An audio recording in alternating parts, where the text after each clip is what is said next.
अरे अखिलेश बेटा, अब काहे हथौड़ा लेके पीछे पड़ा हो एकदम हमरे। अब ही जितना मारे रहा मार के तू डारे हम पहले ही से, अब का एकदम से खत्म कर बे हो का? वैसे ही देखा था कि क्यों उठाओ बैठाओ वाला नहीं है हमारे पास। शौचालय जाए में बड़ा नरक होता है हमार। अब तो हम कम से कम छोड़ दियो। हमार खाली इतने तो गलती रहा कि इलेक्शन हम जीत लिहन और मुख्यमंत्री बन गए, चाहे जोने मेरे साम दाम दंड व भेद का तरीका अपनाई के बचाओ हो गांव वाले। फ्री के बहुत राशन खियाए हैं तोहरे सबका। अब नहीं बचैबो तब कब बचैबो?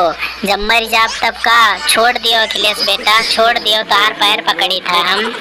अब की बार तो पता नहीं कैसे बच गए हो तुम एक्सीडेंट में, हथड़े पैर टूट के रह गया तार। पता नहीं कैसे बच गए हो, ईश्वर तार साथ देने लागत है। लेकिन अब से हमारा तो बच न पाइबो। ये जो राशन वाशन का लालच दिया हो ना, ये जब तक इलेक्शन रहा तब तक है भर, वगैरह बात बहुत ज्यादा 2-3 महीना तक राशन देबो, फिर वैसे रही जनता। अब जनता होशियार हो गया है, क्यों बचाओ बचाओ ना आई तुम्हें। अब्बा देखो हथौड़ा से मारी के तोड़ाई का तार हाथ गोड़ सब, और आज एकदम मारी तब छोड़ब, जिए न दे तुम्हें। वही दिन तो अधमरा हो गया, पता नहीं कैसे बच गया, लेकिन आज बचबो ना, मार डालत तुम्हें।